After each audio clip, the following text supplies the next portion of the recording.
Nanti cari di medsosnya saya atau Pak Gembul ya. Beliau itu meremehkan tema diskusi ini. Tapi Bapak tahu nggak? Yang nantangin duluan tuh beliau loh. Anda tahu itu kan? Oh, semuanya tahu, saksi semuanya. Kok bisa dalam pikiran saya, kok bisa orang nantangin tapi nggak datang dengan argumen dan referensi gitu loh. Ya mohon maaf gitu loh, Anda kan yang menantang saya. Ayo, Baraya, saya tantang semuanya. Bagaimana cara mengimpiakan Allah? Setahu saya ulama Sunni dan Syiah, saya paparkan tuh Sunni Syiah semuanya mengatakan Tuhan itu bisa dibuktikan secara rasional. Itu buktinya ilmiah. Saya jelaskan ilmu itu apa, ilmiah itu apa, landasannya apa, referensinya apa, yang timur, yang barat, yang Sunni, yang Syiah. Kok bisa beliau orang nantangin saya, nantangin Baraya semuanya itu? Tapi beliau ketika datang dengan cara meremehkan semacam itu. Pertanyaan saya, apakah itu sikap seorang ilmiah, seorang ilmuwan? Apakah itu seorang akademisi? Apakah itu layak kita respon? Sebetulnya tidak layak.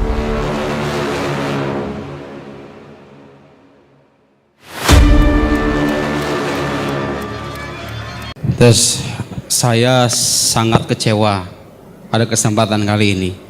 Kita berharap ada debat intelektual berbasis pada referensi dan argumentasi, tapi seperti Anda lihat, beliau tidak memaparkan satu referensi pun, baik dari tradisi kesarjanaan Islam maupun tradisi kesarjanaan Barat. Saya belum memaparkan semuanya, hadirin. Jadi saya agak kecewa ketika beliau menyebutkan itu kan dasarnya teologi. Loh, saya ini baca buku filsafat, sekolah jurusan filsafat 9 tahun. Mohon maaf Pak Guru Gembul, jangan sembarangan mentang-mentang bahasa Arab terus teologi begitu. Enggak. Kitab yang saya kutip itu judulnya, saudara-saudara sekalian, Falsafatuna, filsafat kami. Itu buku filsafat. Beliau bicara panjang lebar tentang kita harus memperhatikan yang lebih penting, tentang bicara ekonomi, politik. Siapa yang mengingkari sih? Kalau pembicaraan kayak gitu penting, siapa yang mengingkari? Likulli maqam maqal. Setiap makom itu ya ada perkataan yang pas. Kita lagi debat masalah ini, yang gak usah bicara panjang lebar kemana-mana gitu loh. Itulah pentingnya belajar ilmu debat, saudara-saudara sekalian. Biar Anda tahu bagaimana caranya memposisikan mahal niza. Ini namanya mu'allil, ini namanya sa'il, ini klaim, ini bantahan atas klaim. Beliau tidak mengklaim sama sekali apa yang saya paparkan tadi. Hanya bicara panjang lebar ke sana kemari, tidak tanpa menyinggung jantung persoalannya. Saya tadi mengatakan, ini kita lagi bahas akidah Islam itu bisa enggak dibuktikan secara ilmiah. Dari tadi saya ngomong itu, Pak. Jangan dipotong, jangan dipotong. Jangan dipotong. Kita bukan netizen, mohon maaf. Kita lagi belajar di akademisi gitu loh. Tolong kita jaga adab intelektual ya. Nanti ada Bapak sendiri ada bagiannya. Kemudian beliau bicara tentang Al-Ghazali. Al-Ghazali katanya bertobat dari ilmu kalam. Pak, coba baca langsung bukunya. Perlu nggak saya bacain Al-Munki Minad Dolal? Kasih saya satu ungkapan Al-Ghazali mengingkari keabsahan ilmu kalam secara metode keilmuan. Al-Ghazali imamul mutakallimin. Al-Ghazali imamnya para teolog gitu loh. Nah, lihat sini. Ya, beliau bicara nggak pakai referensi kan? Saya bicara referensi. Beliau tadi mengatakan zat Allah itu tidak bisa diketahui. Pak, dari dulu para teolog udah mengatakan begitu. Jangankan para teolog, Nabi pun nggak tahu hakikat Allah itu. Dan itu tidak mengenai keagungan Nabi loh ya. Kenapa? Karena kalau hakikat Allah itu diketahui, Allah terbatas dong kalau begitu. Jadi semua teolog sepakat hakikat Allah itu tidak diketahui. Tapi itu tidak berarti menghalangi kita untuk memahami dan mengenal Allah melalui sifatnya, berdasarkan metode rasional yang kita pahami dan wahyu yang terpercaya. Oke, beliau nggak pakai referensi kan? Saya pakai referensi. Dari mana itu ungkapan? Oke, ini namanya kajian ilmiah kayak begini nih. Referensinya jelas gitu loh. Beliau dari mana referensinya? Saya juga nggak paham.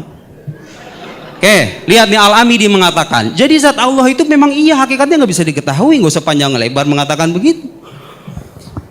Tsumma tasawwur syai', penggambaran terhadap sesuatu, saudara-saudara sekalian, taratan yakunu bi tasawwur dzatiyatihi, terkadang digambarkan dengan esensinya, wa muqawimatihi, dan pembeda-pembeda diferensinya gitu kira-kira ya, esensinya ingkana murakkaban, kalau dia tersusun. Ada genus, ada diferensia gitu kan, Anda belajar logika kan? Kadang manusia, apa itu manusia? Hayawan natik, rational animal. Hewan yang berpikir. Itu tuh, kadang-kadang begitu tuh.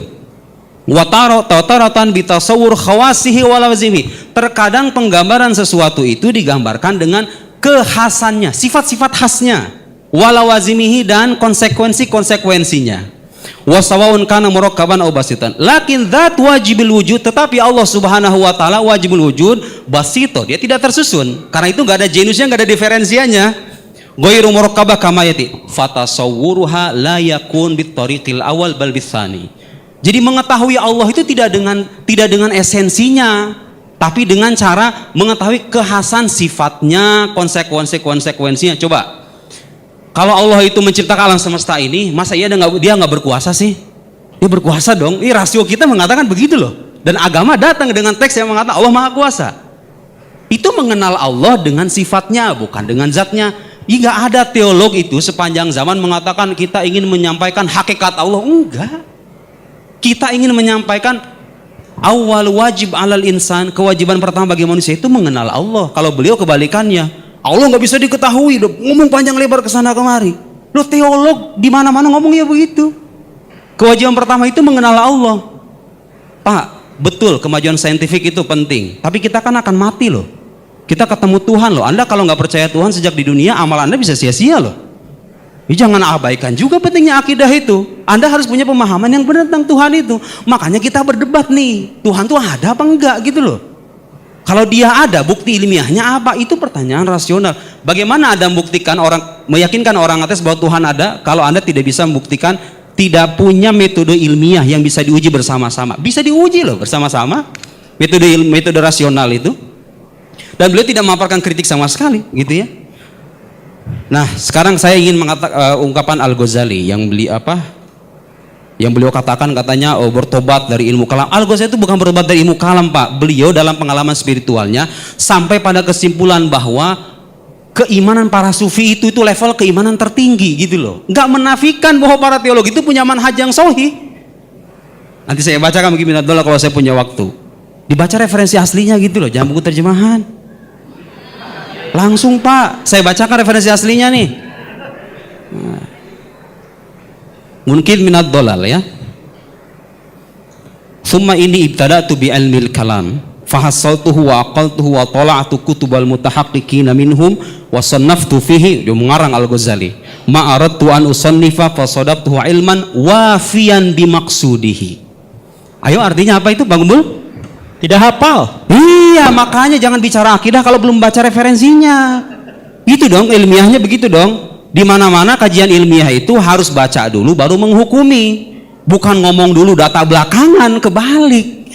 Kita baca dulu referensinya gitu loh. Jadi beliau mengatakan ilmu kalam itu bisa memenuhi tujuannya, yaitu apa?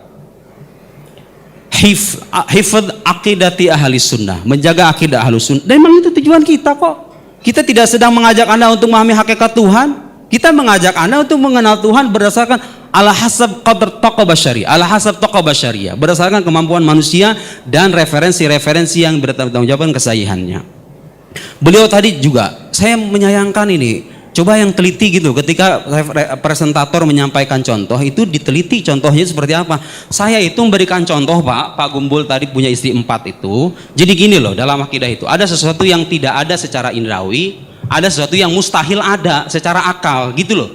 Saya mengatakan, andaikan nih Pak Guru Gumbul punya istri 1 sekarang, andaikan. Terus saya mengatakan, Guru Gumbul memiliki istri 4. Kan sekarang istrinya 1. Itu nggak ada kan, fakta itu nggak ada kan di alam indrawi, tapi itu mungkin secara akal gitu loh. Itu beda tuh ungkapan itu dengan ungkapan Guru Gumbul hidup sekaligus tidak hidup.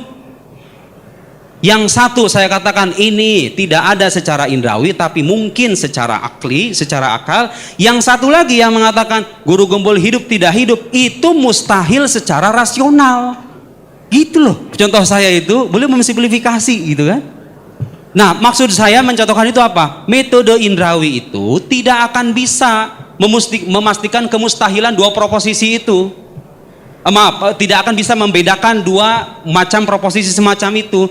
Yang mungkin secara akal tapi tidak ada secara indrawi dengan mustahil secara akal, tidak akan pernah ada gitu loh. Gitu ya. Jadi pertanyaan saya dan mohon dijawab sama Pak Gembul. Intinya itu, Anda mengakui nggak pengetahuan rasional sebagai pengetahuan ilmiah? Kalau Anda mengakui, dan pastinya mengakui, karena ketika dia mengatakan pengetahuan rasional misalnya tidak ilmiah, Anda harus menggunakan rasio loh untuk membuktikan itu. Anda harus menggunakan pengetahuan rasional loh untuk sampai pada kesimpulan pengetahuan rasional tidak ilmiah. Mau tidak mau kan, akan dipaksa pada akhirnya. Kalau Anda mengakui pengetahuan rasional sebagai pengetahuan ilmiah dan akidah Islam itu punya dasar-dasar rasional, ya berarti kalau begitu ilmiah dong dasar-dasar keyakinan kita itu, gitu ya. Jadi mohon maaf, kita jangan digeret ke pembahasan-pembahasan yang sifatnya sampingan dan tidak terkait dengan tema utama. Saya kutip lagi buku filsafat ya. 1 menit. Baik, 1 menit. Nih, saya harus membaca buku teologi lagi. Saya kutip Sarjana Barat. Beliau kan tadi bicara panjang lebar kemana-mana bahwa ngapain kita bicara Tuhan? Tuhan tuh haram didekati loh. Teologi itu selama berabad-abad bikin karangan kita beribuan jilid, itu ngapain itu? Mereka tahu Allah laisa kamitslihi syai', Allah tidak ada yang setara dengannya. Tapi itu tidak menghalangi kita untuk memahami dan mengetahui mengenal Allah berdasarkan petunjuk hukum-hukum rasional bersifat pasti dan wahyu yang terpercaya. Terpercaya loh ya, bukan hanya diklaim sebagai wahyu. Lihat, John Lennox punya buku namanya God's Undertaker. Saya bacakan teksnya. Ini kritik atas orang-orang ateis yang mengatakan kalau kita percaya Tuhan itu seolah kita menafikan pentingnya sains. The notion that belief in creator God who create and who upholds the universe would bring science to an end is frankly fallacious. Jadi meyakini Tuhan ada dan itu bisa menghentikan sains, oh itu falasi itu. Itu logika cacat itu. Emang tahu nggak kenapa katanya? Believing that the engine of the car had been designed by Mr. Ford would not stop anybody from investigating scientifically how the engine worked. Jadi meyakini bahwa sebuah mobil itu, mesin mobil itu didesain oleh seseorang namanya Ford. Anda percaya nih bahwa desainer mobil ini namanya Ford. Itu nggak menghalangi orang untuk meneliti komponen mobil itu sendiri gitu loh. Jadi kalau Anda percaya Tuhan, itu nggak akan menghalangi Anda untuk menjadi saintis sejati. Karena Tuhan itu adalah sebab utama di balik keterlahiran alam semesta ini. Nah, keyakinan itu nggak menghalangi kita untuk meneliti alam.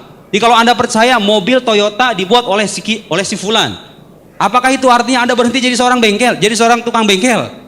Ya nggak usah gitu loh. Jalan sains jalan, akidah jalan, tapi Anda harus buktikan. Karena di luar sana ada orang-orang yang menolak akidah semacam ini. Bagaimana cara membuktikannya kalau nggak punya sandaran rasional?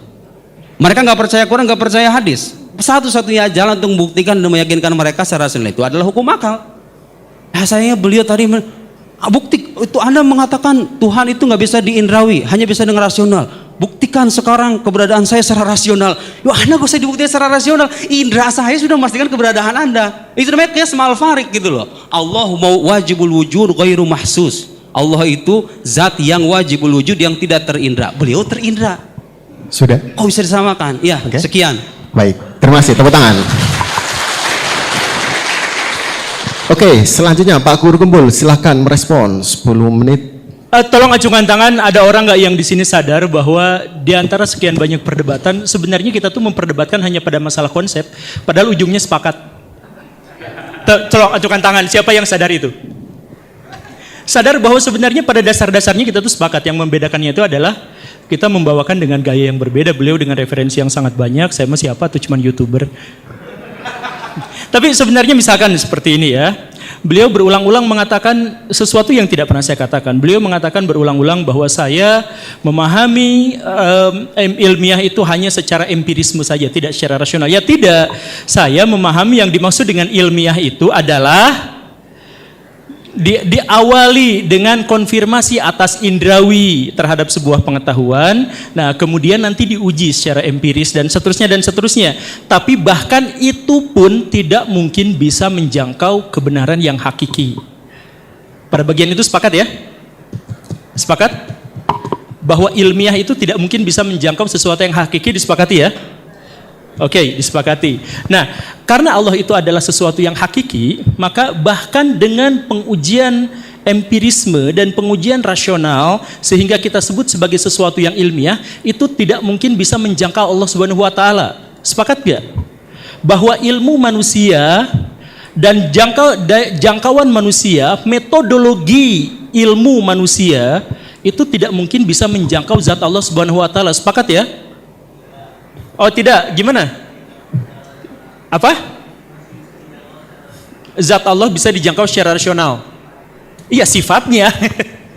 Iya, maksudnya saya tuh terbilang berkata-kata, mengatakan berulang-ulang. Saya tidak tahu kenapa ada polemik seperti ini, karena saya bilang, saya bahkan memisahkan antara zat Allah dengan sifat Allah. Saya bilang gitu berulang-ulang kan?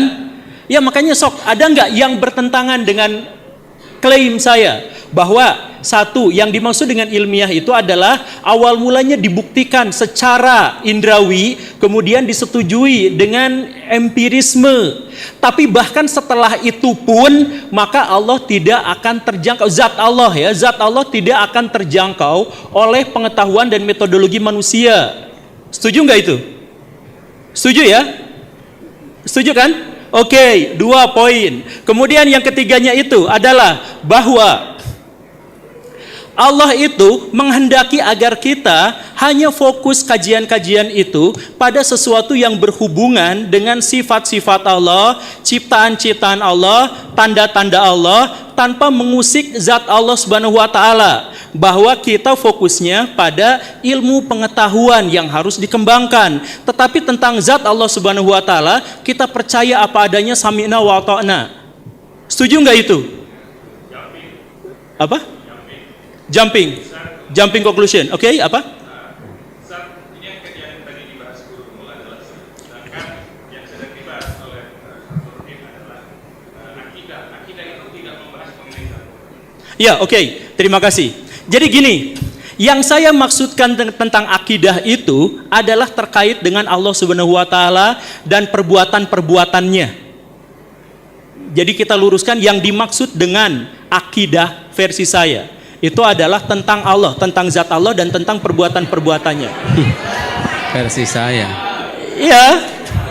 Ya, makanya itu versi saya. Oke, tenang. Oh, tenang dulu, tenang. Oke, makanya saya silahkan. Ada yang nggak setuju nggak? Kan tadi itu jumping. Oke, kemudian saya katakan, saya jelaskan, saya eksplanasikan bahwa yang saya pahami tentang akidah itu adalah tentang zat Allah dan perbuatan-perbuatannya. Sehingga apapun yang saya katakan tadi tentang akidah itu adalah menyangkut masalah-masalah seperti itu. Nah, versi saya, oke. Ada nggak yang tidak setuju dengan itu? Oke? Akang silahkan, Kang. Yang tadi itu, jadi maksudnya tadi ini sebenarnya saya mau simpan sampai ke fase Pertanyaan. mungkin nanti saya simpan. Iya, makanya saya bilang gitu. Jadi ini tuh sebenarnya dari awal tuh kita tuh bersepakat. Makanya saya heran, kita tuh ternyata berbeda pendapat itu hanya pada soal diksi-diksi, hanya pada konsep-konsep. Enggak. Oke, nanti kita diskusikan ya. Tapi inti apa? Saya nggak mengklaim setuju, saya tanya ada nggak yang nggak setuju gitu. Oh, nggak setuju. Oke, tidak setuju pada bagian mana? Saya misalkan mengatakan sekali lagi ya, bahwa zat Allah Subhanahu wa taala tidak bisa dipahami dan diketahui bahkan oleh metodologi ilmiah. Itu bagian mana yang tidak setujunya? Metode ilmiah itu adalah metode pembuktian rasional dan empirisme. Coba buka Google aja. Enggak, saya gak pakai referensi. Saya pernah menjelaskan bahwa ya makanya silahkan aja konfirmasi langsung aja. Aduh maaf. Silahkan sekarang konfirmasi, silahkan buka apa yang dimaksud dengan metodologi ilmiah. Kan saya bilang, saya tidak mengklaim kebenaran, saya bahkan tidak mengklaim otoritas keilmuan. Tidak seperti Ustadz tadi itu. Saya bilang sejak awal, silahkan konfirmasi ke akang-akang, ke teteh-teteh. Kalau tidak bisa silahkan langsung googling. Nah itu ada yang googling, silahkan. Apakah metodologi ilmiah itu artinya adalah pembuktian secara empirisme dan rasional atau tidak? Silahkan googling. Coba cek aja langsung. Karena saya gak pernah bawa otoritas dalam hal ini. Saya ngajak diskusi secara terbuka. Bukan mengajak orang untuk ini otoritasnya dari sini. Enggak. Saya mau bukan siapa-siapa. Oke, ada yang mau membantah dengan yang tadi?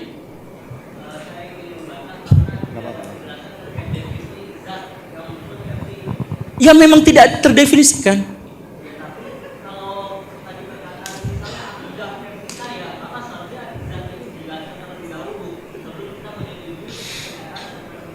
Bagus, bagus. Saya menjelaskan sejak awal, misalkan ya, ketika saya mengutip pernyataan Imam Malik bahwa Allah istiwa, misalkan, saya di situ menegaskan pernyataan Imam Malik bahwa jangan bertanya soal bagaimana. Itu kan pasti tentang zatnya. Saya nggak mungkin itu berbicara tentang ciptaan dan lain sebagainya. Kan enggak. Jadi sebenarnya definisi akidah yang saya pahami adalah bahwa terkait dengan perbuatan-perbuatan Allah dan zat-zat Allah, maka saya tidak akan membicarakannya dan saya tidak akan percaya pada pembuktian ilmiah. Gitu. Kalau misalkan nanti ada definisi yang lain bahwa yang dimaksud dengan akidah itu adalah sampai rentetan-rentetan belakangnya, misalkan tentang alam akhirat itu begini dan begitu dan sebagainya, ya silahkan saja. Tapi dalam diskusi ini saya menekankan tentang zat Allah yang saya sucikan sesuci-sucinya, setransenden-transendennya, sehingga saya mengatakan Allah Subhanahu wa taala tidak mungkin bisa dijangkau oleh akal pikiran manusia. Oke? Masih ada yang membantahnya? Ada ya? Oke. Oke, nggak apa-apa. Iya, iya. Kedengaran kok. Oh iya, iya. Ya, terima kasih. Jadi kalau menurut saya mungkin Pak Guru memang betul kata Pak Nurudin ya, bahwa kita di sini harus memberikan rujukan dari apa yang kita bahas, karena kita harus melakukan definisi secara jelas dulu apa yang kita bahas dari objeknya, kemudian baru kita bisa membahas detailnya secara terperinci. Kenapa? Karena yang pertama tadi misalkan Pak Guru ketika bilang Imam Malik tidak pernah membantah terkait Tuhan tidak bisa dijangkau. Imam Ahmad juga sama, mengatakan bahwa Tuhan juga tidak bisa dijangkau karena beliau mengatakan bahwa Al-Quran adalah firman Allah, kan begitu ya. Imam Malik berkata jangan bertanya. Oke, Imam Malik bertanya jangan bertanya. Terus kemudian Imam Ahmad juga menolak ketika ditanya Al-Quran adalah firman Allah. Cuman masalahnya di sini Pak Guru sepertinya melakukan logical fallacy, cherry picking. Kenapa? Karena pernyataan-pernyataan Pak Guru terkait hal tersebut itu belum tentu keyakinan Imam Ahmad, keyakinan Imam Malik itu sama dengan keyakinan Pak Guru ketika Pak Guru mengutip beliau. Jadi misalkan Pak Guru tadi mengatakan bahwa Tuhan tidak bisa dijangkau atau tidak boleh bertanya tentang zat Tuhan, misalkan seperti itu. Nah, apakah Imam Malik ketika mengatakan seperti itu sebelumnya secara definisi, secara akidah, secara beliau keilmuan dari sisi ilmiahnya atau dari sisi beliau mengakui diri sebagai seorang muslim itu sama dengan pemikiran Pak Guru ketika Pak Guru mengatakan hal yang sama? Karena apa tadi? Karena misalkan Pak Guru juga mengatakan tadi di kitabnya Imam Al-Ghazali. Saya baca kitab Tahafut Al-Falasifah itu yang membahas tentang para saintis, karena zaman dulu kan saintis disebut dengan filsafat naturalis kan. Nah, di dalam kitab tersebut Tahafut Al-Falasifah itu beliau juga menggunakan ilmu kalam ya kan. Terus kemudian juga di dalam kitab Al-Munqiz Minad Dhalal Pak Guru kan bilang bahwa Imam Al-Ghazali itu tobat dari ilmu kalam, padahal tidak sama sekali. Di dalam Tahafut Al-Falasifah beliau sangat menggunakan ilmu kalam. Kemudian di dalam kitab beliau yang kedua juga di Al-Iqtisad fil I'tiqad, nah itu juga beliau menggunakan ilmu kalam yang secara fundamental dilakukan agar itu bisa membuat bantahan dan bukti yang paling bagus secara ilmiah. Okay. Satu lagi Pak, sedikit Pak. Iya. Satu lagi sedikit aja. Nah, yang tadi beliau bilang bahwa Imam Al-Ghazali bertobat dalam kitab Al-Munqiz Minad Dhalal, beliau bukan bertobat dari ilmu kalam, bukan sama sekali bertobat. Tapi beliau mengatakan bahwa yang namanya ilmu kalam itu hanya bisa digunakan untuk berbantah-bantahan secara logis, tapi untuk mencapai kebenaran hakiki, beliau itu menggunakan kitab tasawuf, makanya beliau mengasingkan diri ketika beliau jadi rektor waktu itu kan. Nah, begitu Pak yang saya maksud itu. Terima kasih. Iya, jadi sama kan sebenarnya? Beda Pak. Jadi beliau mengatakan bahwa Al-Ghazali menganggap bahwa ilmu kalam itu tidak bisa menjangkau pada sesuatu yang berhubungan dengan Allah, sehingga beliau memilih tasawuf. Jadi gimana? Ulang, kasih lagi mic-nya. Oke. Jadi gini Pak, di dalam Islam itu kan ada yang namanya jurus. Kok saya yang debat jadinya Pak? Enggak, ini meluruskan perspektif. Karena dari narasumbernya tadi ya. Enggak, oke baik. Jadi di dalam kitab Islam, di dalam Islam itu kan ada yang namanya hukum jurisprudensi ya, atau fikih. Nah, di dalam fikih kita tuh nggak ngurusin tentang dosa, tentang pahala, tentang surga, tentang neraka, itu enggak. Fikih itu membahas tentang tata cara bagaimana kita sholat dan lain sebagainya. Nah, Imam Al-Ghazali pun beliau adalah orang yang ahli dalam ibadah kan, atau dalam fikih, yang beliau juga bikin kitab yang namanya Al-Bidayah wa Nihayah, Al-Bidayatul Hidayah gitu. Nah, ketika kita mengatakan fikih, bukan berarti kita ini sholat tidak mengharap surga gitu Pak. Maksudnya, jadi ketika misalkan kita sholat nih, rukun sholat kita tahu nih hukum-hukumnya. Nah, Imam Al-Ghazali itu mengkritik orang-orang fikih yang terus-terusan berdebat dengan hukum-hukum fikih, tapi ketika orang tersebut itu merasa bahwa ketika dia sudah mencapai rukun-rukun sholat, artinya dia sudah merasa yakin bahwa sholat dia sudah diterima, gitu. Nah, maka dari itu beliau dari situ mengasingkan diri untuk mengetahui kira-kira kesucian saya itu hakikatnya sampai mana. Jadi ada bedanya Pak antara beliau itu tadi ketika mengatakan ilmu kalam itu tidak bisa mencapai kebenaran hakiki, tapi beliau itu bukan berarti menegasikan kebenaran hakiki itu bisa dicapai oleh ilmu kalam. Itu Tahu dari beda. mana? Bukan berarti itu tahu dari mana? Ya itu dari rumusan Imam Al-Ghazali Pak. Jadi ya, oke. Makanya saya bilang Jadi, tolong tahu bawa dari mana? referensi gitu. Ya, tahu biar kita tahu dari mana? dalil teksnya gitu Pak. Terima kasih banyak. Ya, oke lah. Tapi balik lagi lah. Apa? Ya, oke. Terakhir ya. Oke, sekali lagi ya. Ini saya juga heran kenapa bisa menjadi seperti ini. Saya pikir ini adalah sesuatu yang sudah umum kita ketahui. Saya tidak mau kesana kesini seperti yang tadi ditudingkan. Saya tetap balik lagi pada judul awal. Apakah Allah Subhanahu Wa Taala itu bisa dijangkau oleh akal pikiran manusia? Apakah bisa diuji secara ilmiah? Saya mengatakan tidak. Gitu kan? Nah, ya itu dasarnya itu. Kalau misalkan nanti ada turunan-turunan perdebatan sekitar apakah akidah yang dimaksud itu menyangkut begini dan begitu, saya jelaskan di awal, definisi akidah yang saya pahami adalah begitu. Jadi klaim saya bahwa Allah Subhanahu wa taala maha suci dari pendekatan rasional dan pendekatan ilmiah. Sehingga Allah Subhanahu wa taala didekatinya tidak dengan metodologi ilmiah. Hah?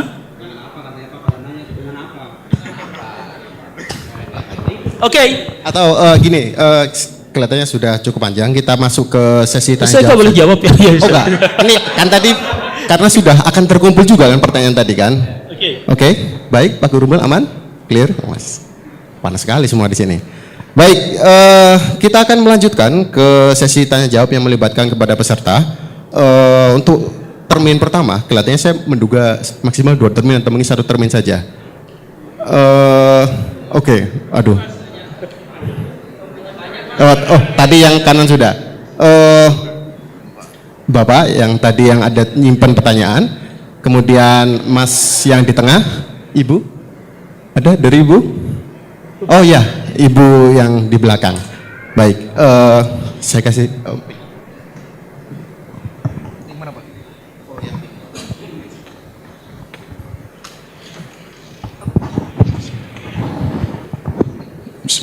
Assalamualaikum warahmatullahi wabarakatuh.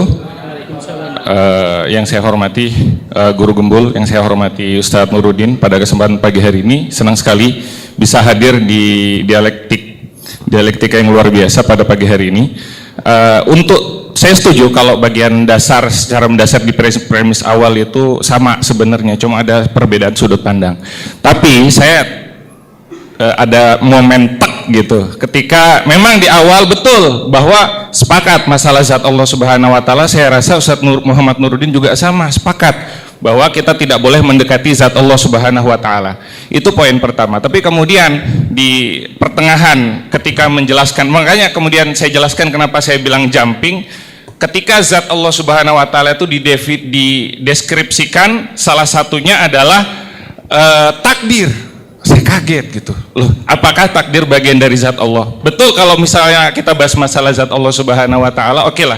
Oke, kalau itu bagian dari ketidaksetujuan bahwa perdebatan dalam bidang ilmu agama, misalnya perdebatan yang berlarut-larut begitu. Oke lah, kemudian kita tertinggal, kita sepakat semua di sana, kita tertinggal, dan memang kita harus kejar itu, setuju. Tapi bukan berarti kemudian ilmu-ilmu seperti teologi itu tidak penting.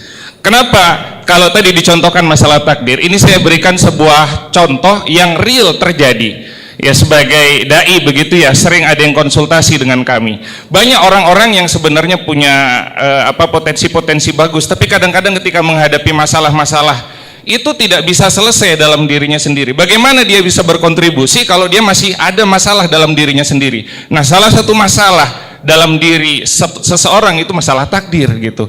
Bagaimana dia tidak memahami ketika musibah itu datang. Nah, dengan kita bantu menjelaskan dengan sudut pandang teologi, itu bisa membawa kedamaian dalam hatinya.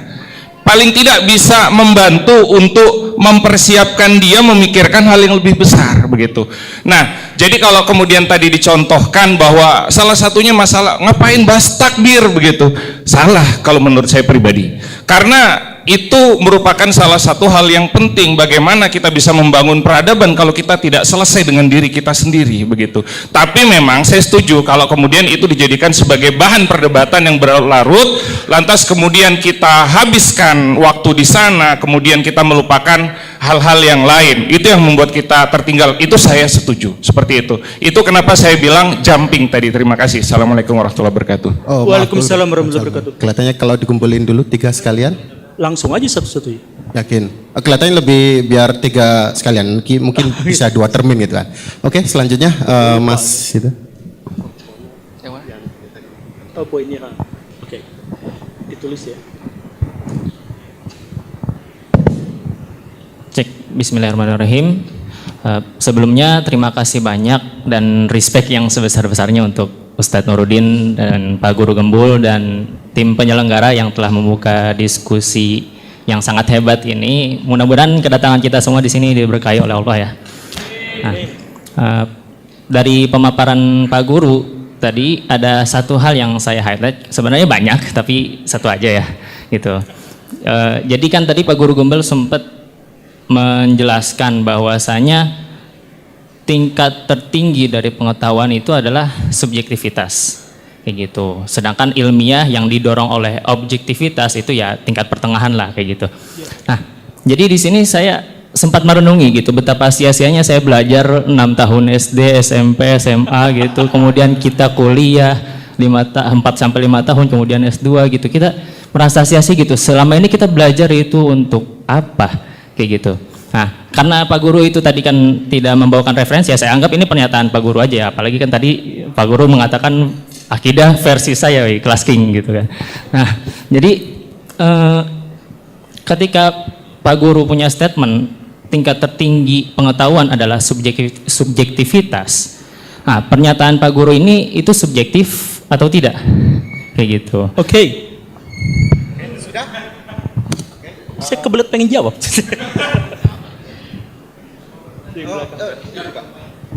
Oh, yang yep.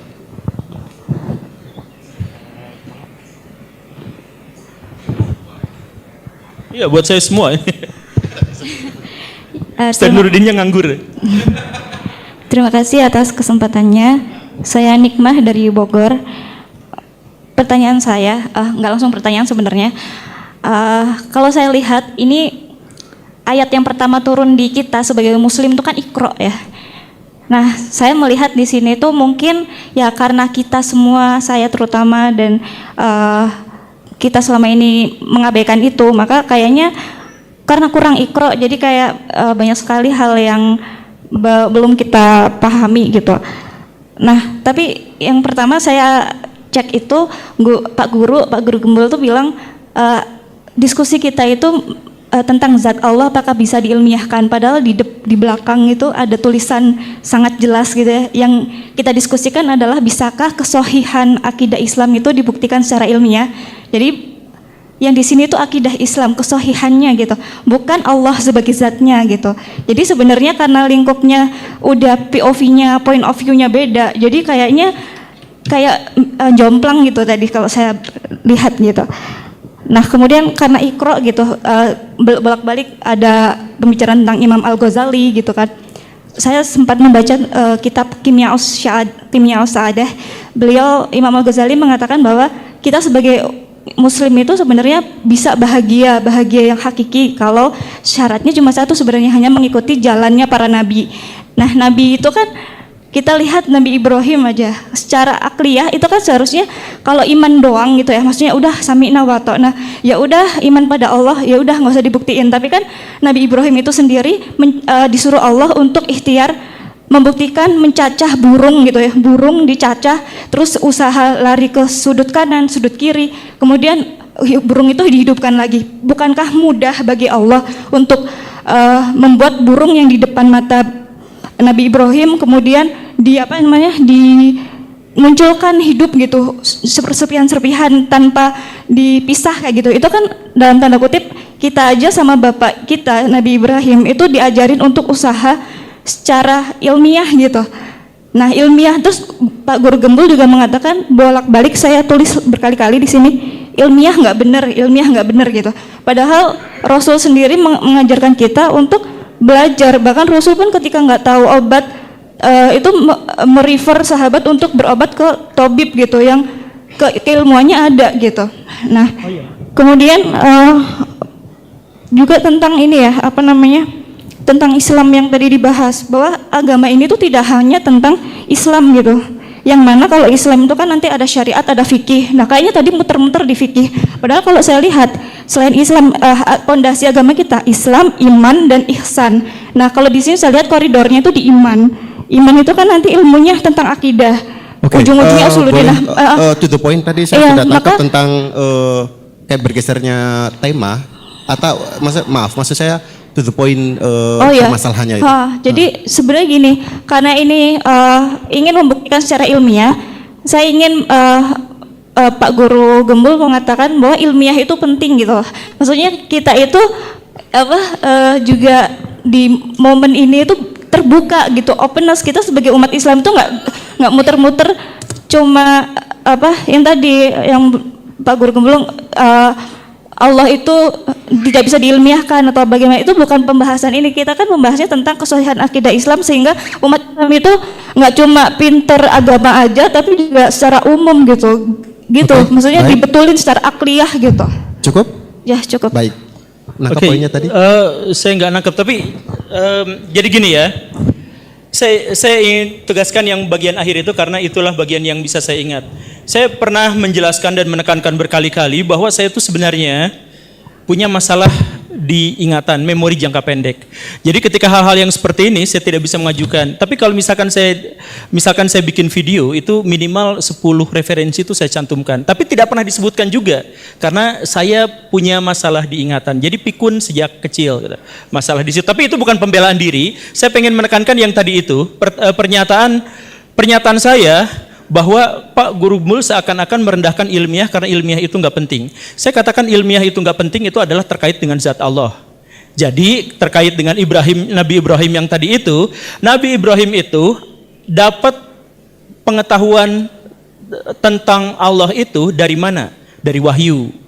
Tapi sebelum mendapatkan wahyu itu, beliau mendapatkannya dari mana? Dari penalaran indrawi, kemudian penalaran rasional. Gak selesai di situ, ditambahkan dengan wahyu. Maka ini jawaban dari Akang yang tadi itu, misalkan, jadi yang lebih tinggi daripada ilmiah itu apa? Wahyu. Jadi nalar dan empirisme itu diawali di bawahnya dari wahyu. Kalau misalkan mentok sampai di situ saja, itu bisa membuat kita mengetahui tentang realitas duniawi, realitas dunia ini. Tapi kalau misalkan untuk Allah Subhanahu wa taala itu tidak cukup. Gitu kan? Oke. Terus tadi pertanyaan berikutnya apa? Yang kedua sebenarnya hampir sama tentang kayak keresahan. Kalau misal tanpa adanya referensi, ya buat apa pembelajaran secara sistematis dari SD sampai kuliah gitu? Mungkin hampir sama kayak tadi. Kalau misalkan ilmiah itu tidak penting, lalu untuk apa saya belajar? Sekali lagi ya, saya tekankan ini terkait dengan zat Allah. Saya sekali lagi ya mengajak orang-orang untuk berpikir secara ilmiah. pada hal-hal yang berhubungan dengan duniawi, kehidupan kemanusiaan, dan lain sebagainya. Tetapi tentang zat Allah, maka saya tidak akan mendekatinya dengan pendekatan ilmiah, karena itu enggak cukup. Yang tadi itu jawabannya balik lagi, yaitu awalnya adalah empirisme, kemudian rasionalisme, dan setelah itu wahyu. Begitu. Terus tadi ada pertanyaan berikutnya apa lagi? Oh ini. Jangan tambah. Jadi apakah pernyataan takdir. Nah ini juga balik lagi. Kenapa? Apakah jadi gini ya? Tadi Akang itu bertanya, kalau dia mengkonfirmasi pernyataan saya bahwa saya mengatakan bahwa puncak dari ilmu itu adalah subjektivitas, bukan objektivitas. Lalu apakah pernyataan saya itu subjektif atau tidak? Kan begitu ya? Pertama, sekali lagi, yang subjektif itu konteksnya pengetahuan tertinggi Allah Subhanahu wa taala, di mana Allah mengetahui segala sesuatu dengan cara Allah yang berkehendak tentang sesuatu, maka jadilah itu. Kun fayakun, jadi ada, maka Allah mengetahui. Tapi pengetahuan itu subjektif. Konteksnya di situ. Yang tadi saya cerita itu kan? Oke, jadi sekali lagi ya. Yang kita bisa temukan dalam metodologi ilmiah itu adalah objektif. Tapi pengetahuan Allah sebagai yang paling tinggi, yang puncaknya, itu adalah pengetahuan subjektif, di mana Allah lah yang menentukan segala sesuatu sebagai objek. Jadi apa yang dia diketahui secara objektif, itu sebenarnya adalah kehendak Allah secara subjektif. Gitu kan? Oke. Oke. Kemudian yang pembahasan tentang urgensi takdir. Pernyataan yang Akang ini, terima kasih. Jadi gini Kang, lagi-lagi ini konteksnya ya, please lah. Lagi konteksnya, Akang tadi mengatakan bahwa membahas tentang takdir itu penting karena banyak orang yang bertanya misalkan tentang saya terpuruk, apakah lalu dia menyalahkan takdir. Maka saya harus menjelaskan secara teologis, gitu kan? Nah, sebenarnya pernyataan saya itu bukan di situ. Pernyataan saya itu adalah kalau misalkan Akang menjelaskan ya bahwa Akang tadi kecelakaan di motor. Oh, itu ujian. Tahu dari mana bahwa itu adalah ujian, itu adalah musibah, atau itu adalah peringatan? Siapa yang tahu? Tidak ada yang tahu. Nah, jadi konteksnya adalah di situ. Jadi itu adalah urusan Allah. Bukan berarti kita tidak menjelaskannya, tapi kita tidak mungkin bisa menjelaskannya karena itu adalah urusan Allah Subhanahu wa taala gitu. Urusan takdir itu yang berkehendak itu adalah Allah Subhanahu wa taala. Kita menjelaskan ya silahkan, misalkan untuk begini dan begitu, untuk penelitian, atau misalkan untuk tadi ada orang-orang yang butuh healing apa segala rupa, ya silahkan. Tapi pernyataan atau kesimpulan Akang terkait dengan oh ini begini dan begitu, itu tidak merepresentasikan takdir yang sesungguhnya karena kita tidak memiliki metodologi untuk mengetahui takdir bekerja dengan cara seperti apa. Begitu kan? Mau direspon langsung nggak apa-apa? Nggak apa-apa. Oh, oke, silakan.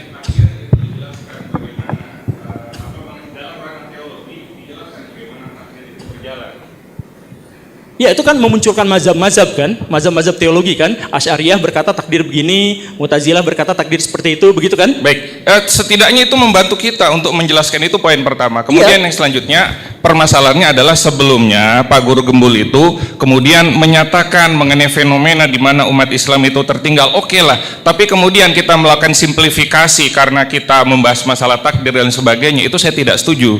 Karena itu juga bagian yang penting. Jadi yang lain itu penting, bukan berarti kemudian kita menegasikan. Kalau begitu caranya, ilmu tafsir, ilmu fikih dan lain sebagainya kita hentikan saja yang dimasukkan di dalam universitas-universitas di Indonesia itu gitu.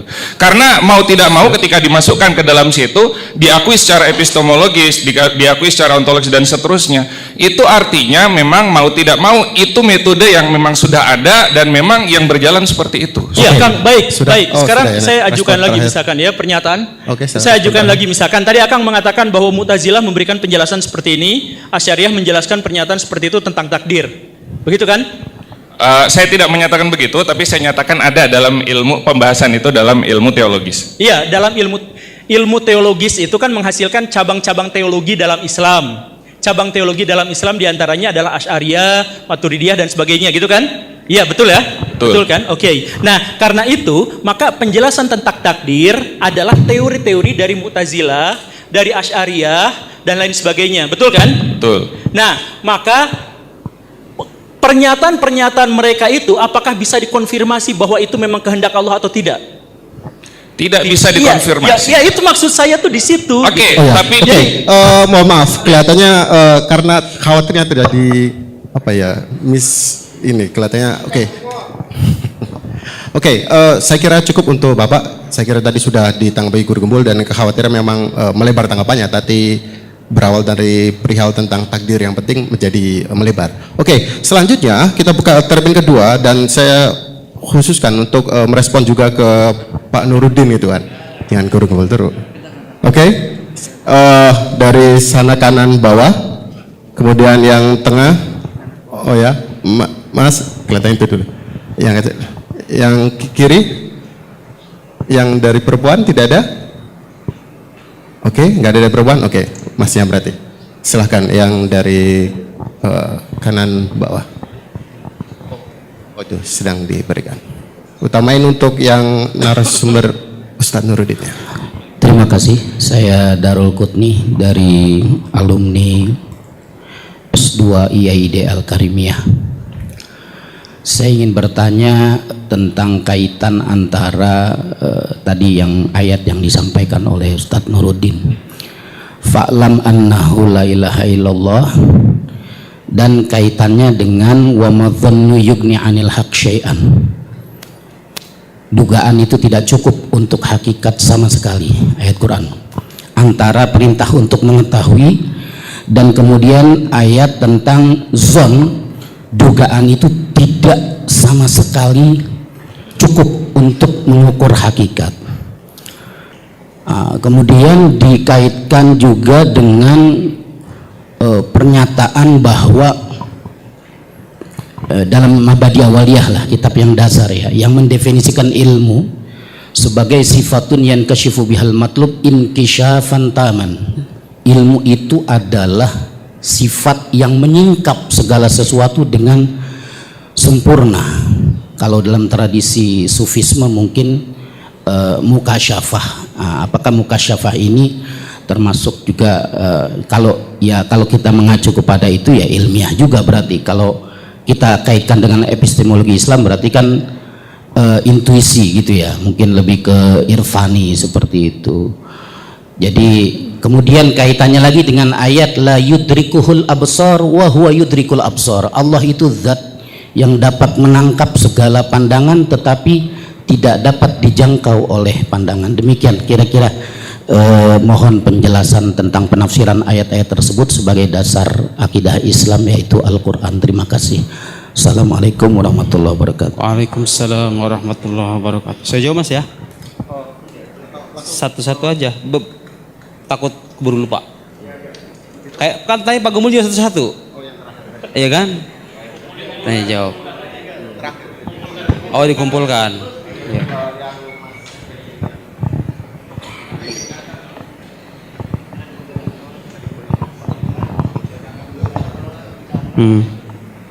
Bismillahirrahmanirrahim. Assalamualaikum warahmatullahi wabarakatuh.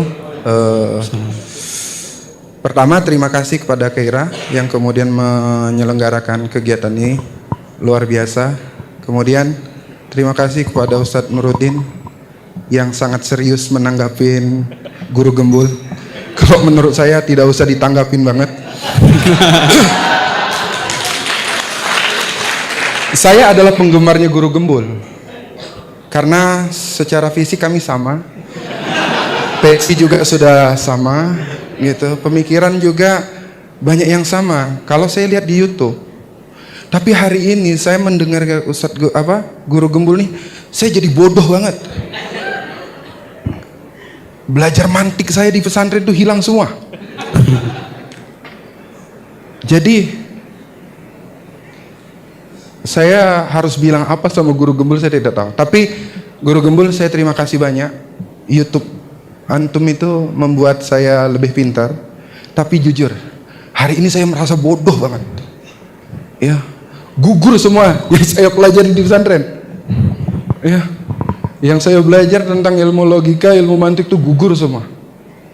Ya, bagaimana kemudian membuktikan Guru Gembul ada di sini? Saya lihat. Saya baca diskusi itu, ada diskusi pamflet di rumah saya 2 hari yang lalu. ya itu saya sudah bisa punya perasaan dan pemikiran bahwa guru gembul ada. Nggak perlu dilihat guru gembulnya. 2 hari yang lalu saya lihat pamflet di HP saya bahwa ada diskusi terbuka, itu sudah membuktikan bahwa apa? Iyalah, lihat itu ya. Seorang Medan ya. Jadi udah itu guru gembul sudah ada. Tapi guru gembul saya terima kasih banget, Ustadz Nuruddin, saya terima kasih banget dengan ilmunya. Tapi jangan terlalu serius banget. Saya lihat antum serius banget kayaknya untuk hal ini. Ya, dibina aja terus. Kami pesantren ini butuh ke orang-orang kayak antum. Terima kasih. Ini tidak ada pertanyaan. Nggak ada pertanyaan berarti kan? Ya. Oke. Terakhir.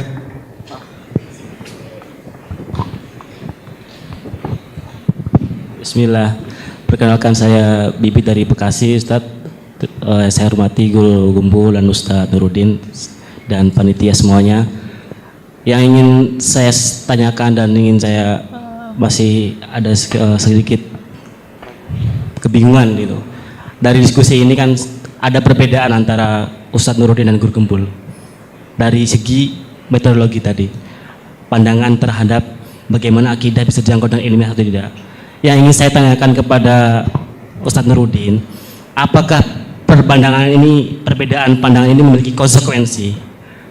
Itu yang pertama. Dan yang kedua, apakah kebenaran itu absolut satu atau ada bisa kemungkinan dalam ilmu akidah, maksud saya ada 2 atau 3? Jadi itu yang saya tanyakan. Terima kasih.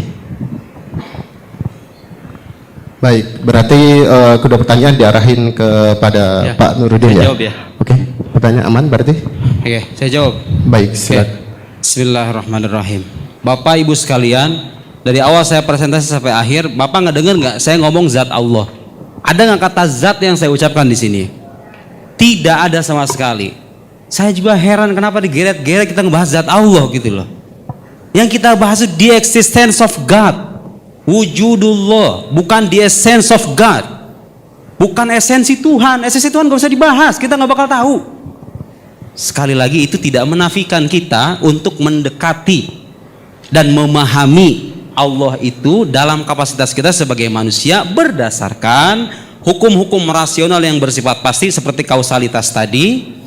Yang kita bahas itu wujudnya ada apa enggak. Kalau dikatakan ada itu ilmiah apa enggak, itu loh pertanyaan dasarnya. Ilmiah itu artinya apa sih? Bersandar pada ilmu. Itu loh. Belum mengatakan Tuhan itu saya bisa membuktikan Tuhan, tapi tidak dengan metode rasional, tidak dengan empiris. Terus dengan apa gitu loh? Kan kita harus menggunakan metode ilmu untuk meyakinkan bahwa Tuhan itu benar-benar ada. Kalau diyakini pengetahuan rasional sebagai pengetahuan yang bersifat ilmiah, maka konsekuensi logisnya ya Tuhan itu ilmiah. Nah ini nyambung dengan pertanyaan Bapak tadi, Pak. Dalam akidah itu harus ada ketentuan pasti, al-qata wal yakin. Akidah, makanya tadi saya sebutkan di awal itu definisi ilmu dan akidah itu i'tiqad jazim mutabiq lil waqi' nasyi'an dalil. Harus berupa keyakinan yang bersifat pasti. Jawabannya ayatnya seperti yang dikatakan Bapak tadi, innadzan la yughni minal haqqi syai'a. Karena sangkaan itu nggak bisa gitu loh. Jadi kesadaran nggak bisa. Kita itu meyakini akidah dalam level sangkaan. Makanya para teolog sepanjang berabad-abad itu mengharuskan dalil-dalil akidah itu harus bersifat qat'i, harus bersifat pasti. Makanya yang jadikan sandarannya hukum akal bersifat pasti seperti kausalitas tadi. Bapak coba tanya di kampus, di luar kampus, ada nggak manusia mengingkari kausalitas itu, ada nggak? Yang mengingkari pun pada akhirnya akan dipaksa mengakui kausalitas. Loh, kok bisa gitu? Lihat. Kalau dia mengatakan kausalitas tidak ilmiah, oke, Anda punya argumen nggak? Kalau dia menyampaikan argumen sampai pada kesimpulan kausalitas tidak ilmiah, berarti dia mengakui kausalitas loh. Bahwa argumennya menjadi sebab bagi kebenaran kesimpulannya, betul nggak? Makanya saya bilang kebenaran Tuhan itu kebenarannya pasti gitu loh. Guru Gembul mengatakan Tuhan ada atau tidak ada sama aja secara ilmiah. Harusnya kita debat masalah yang esensial ini nih. Terus boleh mengatakan saya tidak pernah mengatakan bahwa pengetahuan ilmiah satunya pengetahuan indrawi. Ya emang nggak ada.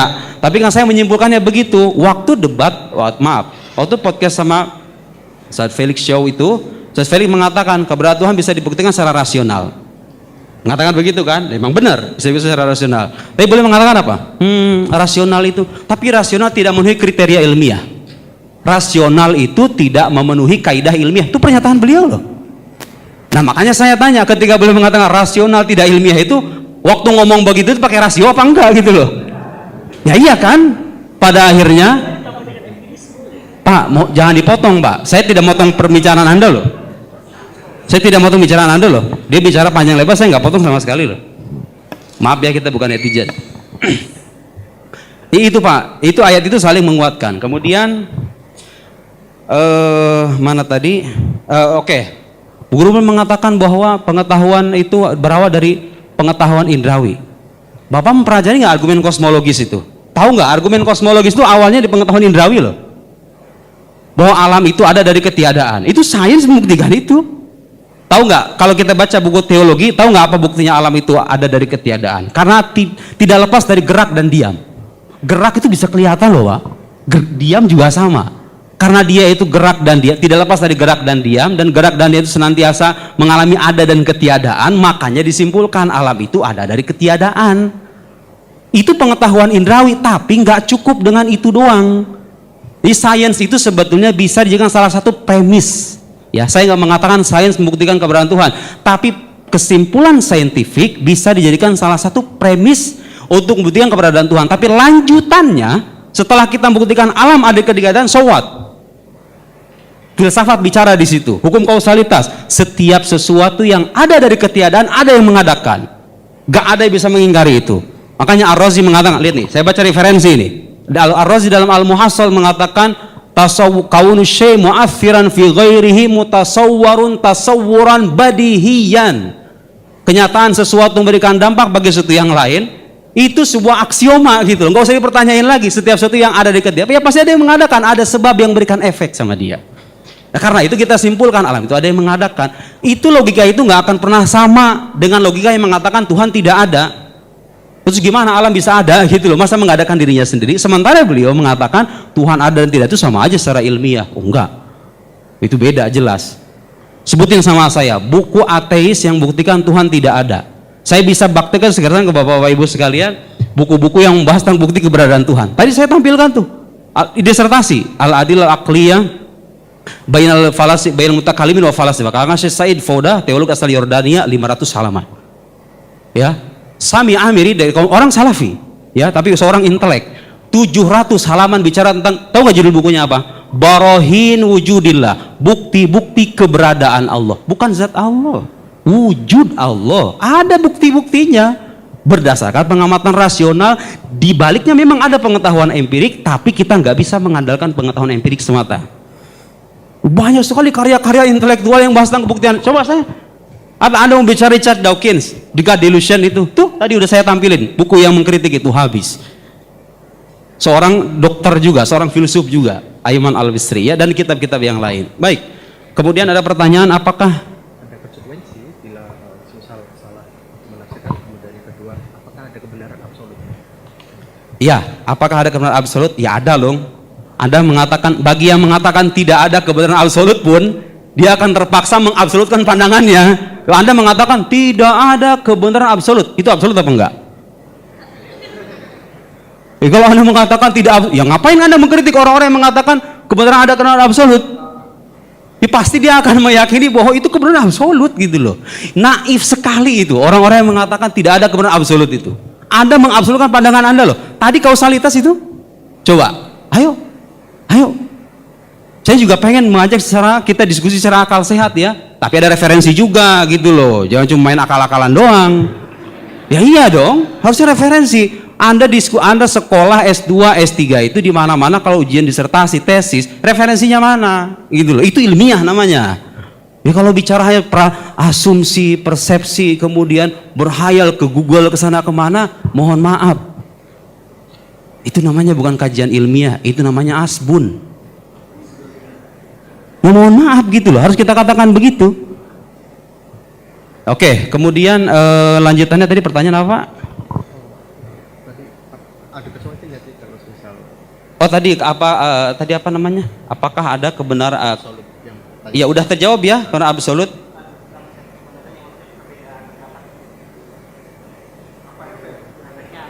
Oh iya, efeknya apa? Pak, dari beliau kan mengatakan bahwa pengetahuan rasional itu tidak memenuhi kaidah ilmiah, ya kan? Tidak memenuhi kriteria ilmiah. Artinya, saya simpulkan dari situ beliau menyimpulkan bahwa yang ilmiah itu hanya empiris semata gitu loh. Dan itu kan kelihatan ada rekaman di Rabithah Halawiyah ketika ada lawan debatnya yang mengatakan ilmiah itu tidak selamanya indrawi. Terus beliau, ya itu ilmiah yang indrawi itu kan gitu kira-kira kan. Anda mungkin melihat itu ya. Ya saya simpulkan dari situ. Apakah ada efeknya? Itu efeknya banyak Pak. Anda percaya surga neraka itu nggak pernah kelihatan loh. Surga neraka itu nggak pernah kelihatan loh. Nabi agung yang bernama Adam, Idris, Nuh, Hud, Soleh, Ibrahim dan lain itu nggak pernah ada. Saya nggak pernah ketemu juga. Tapi kenapa Anda memastikan keberadaannya? Dengan epistemologi kaum empiris, Anda nggak akan bisa menjawab loh. Kemudian, kalau Anda menjadikan metode empiris sebagai metode ilmiah satu-satunya, Anda nggak akan punya tolok ukur untuk membedakan mana agama yang benar, mana agama yang salah. Penyembah patung, penyembah setan, bener aja. Yang penting kan iman aja, kan gitu. Nggak punya standar ilmiah loh. Epistemologi kaum rasionalis, ya, para filosof Muslim, para teolog Muslim, itu punya tolok ukur. Banyak kaidah-kaidah keilmuan, yaitu makanya dibahas dalam ilmu logika. Itu tuh standar ilmiahnya, rasional itu ada ilmunya gitu loh. Makanya yang rasional itu ilmiah ya karena ada ilmunya, ada kaidah-kaidahnya, gitu ya. Nah jadi apa namanya? Ya konsekuensinya itu. Kalau kita mengingkari khobar sodik misalnya, di antara epistemologi wasailul ilm itu khobar sodik, kabar yang jujur, yang terpercaya, yang bagiannya ada dua, ada khobar mutawatir, ada khobar muayyad bil mu'jizah, ya, khobar nabi muayyad bil mu'jizah, kabar seorang nabi yang tervalidasi dengan mukjizat gitu loh, bukan cuma diakui sebagai nabi. Jadi kita itu Bapak Ibu sekalian meyakini, bukan cuma meyakini itu asal percaya doang, enggak, ada landasan rasionalnya. Nabi Muhammad itu dibuktikan secara rasional sebagai nabi melalui metode rasional. Kalau beliau terbukti sebagai nabi dan nabi utusan Tuhan, Tuhan bilang ada surga, neraka, malaikat, jin, setan, Anda nggak pernah ngelihat sekalipun, itu harus Anda benarkan loh. Karena Tuhan nggak mungkin bohong. Tuhan emang ada apa enggak? Makanya kita bahas dulu tadi itu di awal. Ada apa enggak? Itu satu kesatuan epistemologi Islam itu. Kalau Tuhan terbukti ada, Muhammad terbukti sebagai nabi, yang dia katakan itu benar. Kaum sekuler, orang-orang sekuler, orang liberal itu kadang-kadang menafikan yang itu tuh, yang terakhir saya sebut itu. Seolah pengetahuan hanya terbatas pada indera dan rasio saja. Oh tidak. Coba kalau saya bisa menolak keilmiahan wahyu itu dengan dua alasan saja. Satu, Anda buktikan Tuhan tidak ada. Kedua, Anda buktikan bahwa manusia agung bernama Muhammad SAW bukan seorang nabi. Ayo, saya terima itu. Saya terima bahwa wahyu itu tidak ilmiah kalau Anda bisa buktikan dua hal itu. Tapi kalau sebaliknya, bahwa Tuhan terbukti ada secara rasional, Muhammad terbukti sebagai nabi, surga, neraka, yang nggak pernah kelihatan itu, nabi-nabi terdahulu itu kan kabarnya mutawatir. Manusia sepanjang zaman mengabarkan ada manusia namanya Ibrahim, ada atau tidak jejak arkeologisnya, ya itu benar, itu historis. Dari mana landasannya? Itu epistemologi tadi. Kabar yang terpercaya. Jadi untuk memvalidasi sesuatu yang bersifat metafisik, epistemologi kaum empiris tidak akan bisa masuk ke sana. Tapi epistemologi kaum rasionalis bisa. Saya menyarankan saudara-saudara sekalian baca dua buku filsafat. Kalau Anda sudah membaca dan menghatam kitab ini, saya yakin orang setangguh apapun tidak akan bisa mengalahkan Anda. Satu judulnya Falsafatuna karya Bakir Sadr, seorang filsuf Syiah. Kedua, Al-Usus Al-Mantiqiyah lil Istiqra. Itu dua kitab tebal memberikan landasan yang sedemikian kokoh atas filsafat rasionalis yang tadi saya paparkan itu, bahwa pengetahuan yang bersifat ilmiah tidak selamanya empirik, karena di balik pengetahuan empirik justifikasinya itu harus melibatkan pengetahuan rasional, kausalitas, hukum non kontradiksi dan lain-lain. Jadi saya kira begitu ya. Kemudian ada lagi buku dari seorang Sunni, tadi Syiah kan, seorang Sunni, buku juga sangat bagus, jadi Kubrul Yaqiniyat Al-Kauniyah. Itu sangat mumtaz, 100%. Bahkan guru saya mengatakan hadal kitab kullu satrin lahu ilm. Kitab ini setiap barisnya ada ilmu. Oh, luar biasa itu. Muhammad Said Ramadhanil Buti rahimahullah. Dan saya pengagum beliau. Dan banyak di antara Anda saya yakin pengagum beliau juga. Ya. Itu buku kalau saya kira begitu. Saya kira begitu. Kemudian ada lagi pertanyaan tadi Mas yang belum terjawab? Sudah. 1 2 3. Cuma tadi komplain Oh iya, saya mau komentari itu yang Mas itu. Mas, saya itu serius menanggapi Guru Gembul, tahu nggak kenapa? Karena beliau punya followers banyak. Iya. Ya orang-orang yang mendengar beliau itu, saya khawatir terpengaruh. Ya apa salahnya dong kita mengkritik? Ya kalau seandainya beliau nggak punya followers, biasa gitu ya. Wa hadzal kam la yasih al-iltifat ilaihi aslan. La yasih. Tangdur laysa indahu maraji. La yafham falsafah wa la yafham ilm al-kalam. ماذا أفعل بعد ذلك؟ خلاص يعني. ويتكلم في واد وأنا أتحدث في واد آخر. Jadi لو لم يكن عنده أتباع لما التفت إليه أصلا يعني عفوا بالصراحة يعني بالصراحة. Mudah-mudahan beliau nggak paham ya. Saya kira begitu ya, cukup. Baik, kita ada di penghujung acara, tapi akan sebaiknya kami beri kesempatan untuk memberikan closing statement maksimal 2 menit untuk apa yang bisa dirangkum dari masing-masing narasumber. Pertama, kepada Pak Guru Gembul, kami persilakan. Baik, terima kasih. Kenapa pada akhirnya saya dikatakan bahwa selalu mengatakan bahwa rasional itu tidak ilmiah? Saya tidak mengatakan seperti itu. Saya bilang rasional itu belum ilmiah.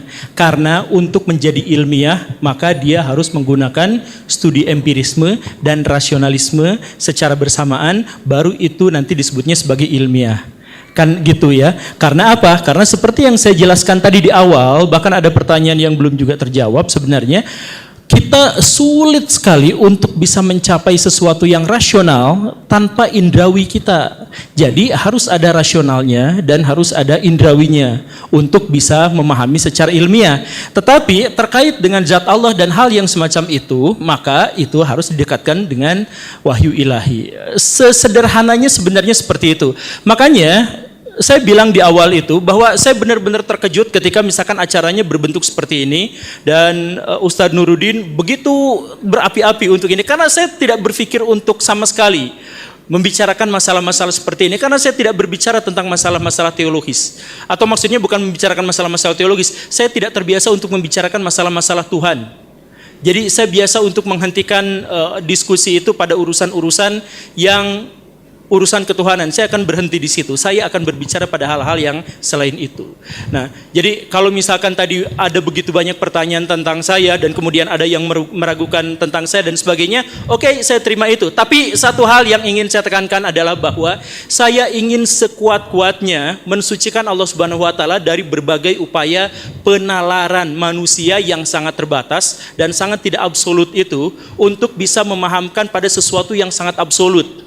Karena saya sejak awal sudah menekankan hal-hal yang semacam itu, maka diskusi-diskusi ini sejak awal sudah saya remehkan. Bukan karena meremehkan ustadznya, bukan karena meremehkan apanya, tapi karena diskusi yang semacam ini adalah diskusi yang bagi saya sudah final.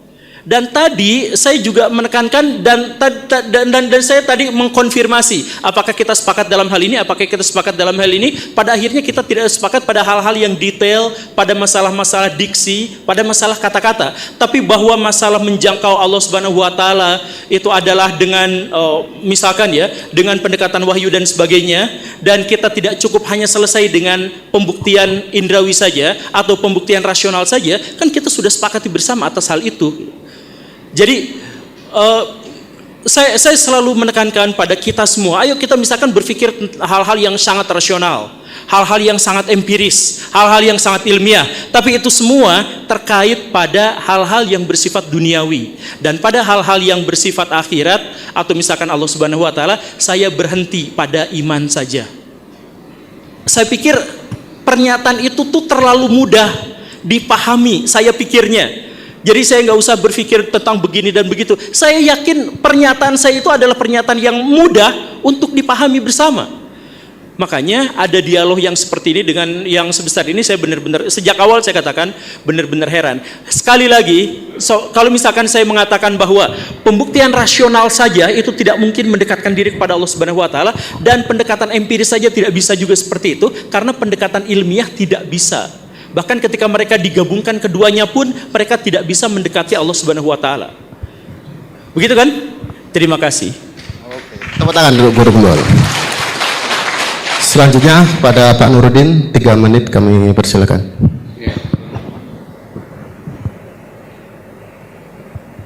Bentar, saya lagi mencari nanti cari di medsosnya saya atau Pak Guru Gembul ya. Beliau itu meremehkan tema diskusi ini. Tapi Bapak tahu nggak? Yang nantangin duluan tuh beliau loh. Anda tahu itu kan? Oh, semuanya tahu, saksi semuanya. Kok bisa dalam pikiran saya, kok bisa orang nantangin tapi nggak datang dengan argumen dan referensi gitu loh. Ya mohon maaf gitu loh, Anda kan yang menantang saya. Ayo, baraya, saya tantang semuanya. Bagaimana cara mengiyakan Allah? Setahu saya ulama Sunni dan Syiah, saya paparkan tuh Sunni Syiah semuanya mengatakan Tuhan itu bisa dibuktikan secara rasional. Itu buktinya ilmiah. Saya jelaskan ilmu itu apa, ilmiah itu apa, landasannya apa, referensinya apa, yang timur, yang barat, yang Sunni, yang Syiah. Kok bisa beliau orang nantangin saya, nantangin baraya semuanya itu? Tapi beliau ketika datang dengan cara meremehkan semacam itu. Pertanyaan saya, apakah itu sikap seorang ilmiah, seorang ilmuwan? Apakah itu seorang akademisi? Apakah itu layak kita respon sebetulnya? Tidak layak, tapi mohon maaf karena beliau punya banyak pengikut ya, saya harus merespon. Ini akan disaksikan oleh para pengikutnya. Amin aman amin wajahid man jahid. Yang mau percaya, yang mau ingkari silakan. Ahlan wa sahlan. In alaina illal balagh, khalas. Ya, saya menyampaikan terserah. Tapi saya ingin mengutip satu ungkapan. Lihat terjemahannya ya, Pak Guru Gembul nanti. Idza tahaddasal insan fi ghairi fannihi ya'ti bil ajaib wal gharaib wasyududat wal afkar al munharifah. Saya nggak akan terjemahkan. Tapi Anda ketawa, ya itulah begitu. Mohon maaf semuanya kepada para netizen, kepada para YouTuber, kalau bicara sesuatu jangan bicara sebelum Anda membaca. Ya, bicara sesuatu berdasarkan kapasitas Anda. Saya ingatkan dengan ayat Al-Qur'an, wala taqfu ma laisa laka bihi ilm. Innas sam'a wal basar wal fuad kullu ulaika kana anhu mas'ula. Jangan ikuti apa yang kalian nggak tahu. Jangan ngomong kalau nggak tahu. Nggak tahu akidah, nggak belajar akidah, nggak baca referensi utama, kok ngomong bicara akidah tidak ilmiah, Tuhan itu ada atau tidak sama saja. Begini menurut saya, akidah versi saya. Ya salam. Betapa nikmatnya jadi netizen zaman sekarang ya. Terus apa kabar yang kuliahan tahun-tahun itu? Sampai bertunggus lumus. Mohon maaf Bapak, saya di Al-Azhar itu nulis tesis hanya sebagian bait dari kitab ini saja, yang tipis ini saja. Tahu nggak berapa halaman? 900 halaman Pak. 900 halaman bahas hanya sebagian manuskrip dari Jawharat Tauhid ini saja. Tidak ada orang mengatakan akidah tidak ilmiah. Saya membayangkan ini seorang pembaharu abad 21 gitu loh. Ya salam, ternyata yang kita saksikan hanyalah asumsi dan pendapat pribadi saja. Mudah-mudahan ini sudah menjelaskan bagi semuanya. Saya tidak memaksa Anda untuk mempercayai apa yang saya tahu, tapi mari kita jaga akal sehat kita untuk tidak terpengaruh dengan pikiran-pikiran yang tidak rasional. Sekian, wassalamualaikum warahmatullahi wabarakatuh.